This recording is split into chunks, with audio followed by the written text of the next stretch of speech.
these questions are somewhat the way it is sort of presented. I can sort of understand that is from someone who is very hungry for knowledge, hungry for Dharma, wants to know this, know that, know this, know that. And knowledge is infinite. So there's a lot of things to know. How we can increase awareness. From a very ordinary perspective, awareness is being able to observe without any prejudice yourself, your mind, how you're behaving, how you're thinking, what you're thinking. That would be the ordinary way of understanding what awareness is. Increasing the awareness is not just a simple things. The basic need is to cut down the attachment.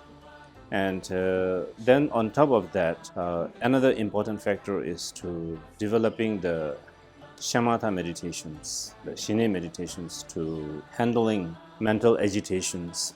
So that kind of all the causes of disturbance. So this starts with meditation. So at the very beginning, one uses some sort of a support to stabilize one's mind, and this is the shamatha meditation. Increase awareness is through practice of their four foundations, ordinary four foundation and extraordinary four foundation. This helps to increasing awareness, because awareness without ignorance, so realize shunyata or emptiness. But this through four foundations can help to increasing awareness. In Kagyu tradition, we have shine as a part of our development as a spiritual practitioner. In Lojong practice, it is incorporated. When you finish your ngonro, shine is introduced. Shine is also part of Mahamudra. One is not a proper vessel without a good shine. So that kind of a process is rather long and might not, always success. But if you can able to learn the shine and practice shine well, eventually the awareness will be always present. Mindfulness is always being within the oneself. So then the disturbance may not able to destruct. Without being aware of one's body, speech and mind, one is completely blinded by one's own ego trip and attachment and aversion. And a lot of things that comes out from one's mouth is just all driven by, is stemmed from, is based on ego trip. So it's really not helpful in your role as whatever role you have. It is going to really tarnish your role. If you were self-aware, then you would know exactly what to say. You would know exactly what to be at a given moment. So once you develop that well, the awareness will naturally comes. So when you meditate, what you're developing awareness. So what is liberation, enlightenment and Mahamudra? Enlightenment means everything is complete beyond of samsara or beyond of sorrow. So enlightenment is perfect. Enlightenment is peaceful and also full of compassion and loving kindness, and also benefit for all others. Not only self-enlightenment. Not having any desire. If you come to a position where you don't have any desires at all, it's a very interesting position, because you do not have any more things you need. You have become needless. Mahamudra itself is a name of the enlightenment, So you can't sort of differentiate Mahamudra and enlightenment. When you accomplish the realizations of total Mahamudra, in that moment you actualize the Vajradhara, and that Vajradhara itself is an enlightened aspect, enlightened. So if you completely exhaust, yes, completely finish all the causes for wanting, that would be liberation. What is the best way for lay people to reach enlightenment? Best is to meditate to Shine and Lamdong, and also meditate impermanent and also of Buddha's teaching. There's no specific difference I can find between layperson and monks. To achieve enlightenment, one has to first be ready to look at oneself. One has to really be brave and look at how you are and who you are. And a lot of the times at the very beginning, then you would see a lot of unpleasant things, things that you would not really admire about yourself. You would think, wow, I didn't think that I had that. So long as determination, diligence, and intelligence. So once you have that, and then on top of that, you meet the right guru, right master to give you the transmission and instruction. And there are lots of techniques and methods presented in the Dharma. So all sentient beings can be possible to get enlightenment, but without practice cannot attain. After all, enlightenment is nothing but a complete perfection of the quality that is already in us. Awareness being one of the qualities. Yes, the path to liberation exists in Dharma, and one simply has to put that and integrate that in our own life and to develop the quality in us. Shravakayana, Mahayana, and Vajrayanas. These are three different levels of practice, I can say. It is just like a three-story building. We say lower and middle and high. So Hinayana is a little bit lower, more self-thinking. Middle one is also self with meditate of its independence. And then higher is Bodhisattva. They call the practice shunyata or emptiness, paramita meditate. Then more higher is Vajrayana. Vajrayana is the highest one, to visualize self as deities, and also lot of mantras and recitation and prayers, and also inner practice called Cha. Cha means Varna and Bindu and meditating. These are higher tantras. One Vajrayana practitioners, they have to observe, they have to go through the Mahayana's view and Sravakayana's the conduct, and then Vajrayana's method.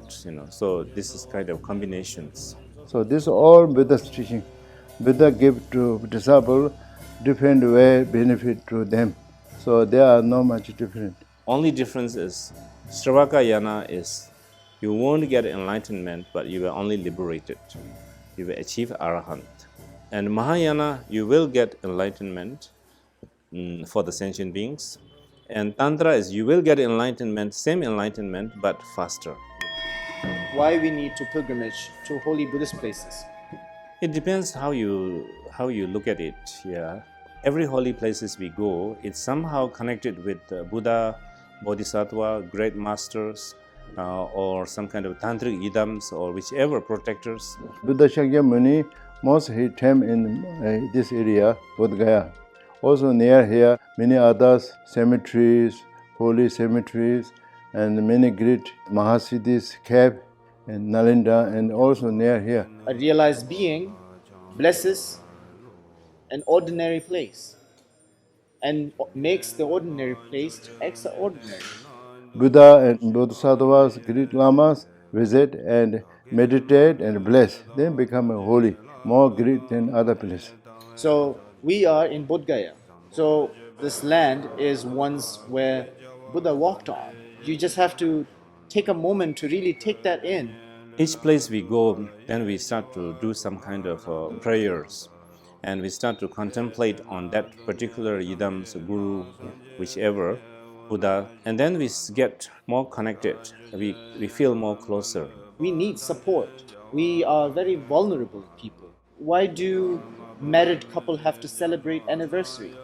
Why you as a father or as a mother have to give time on your children's birthday? Why? It's a support. So in that way, the pilgrimage helps a lot. So that's why you need to visit holy places. What is the benefit to come to attend Monlam? If you want to get something, just by thinking that, just by aspiring that I want to get something, I won't get it.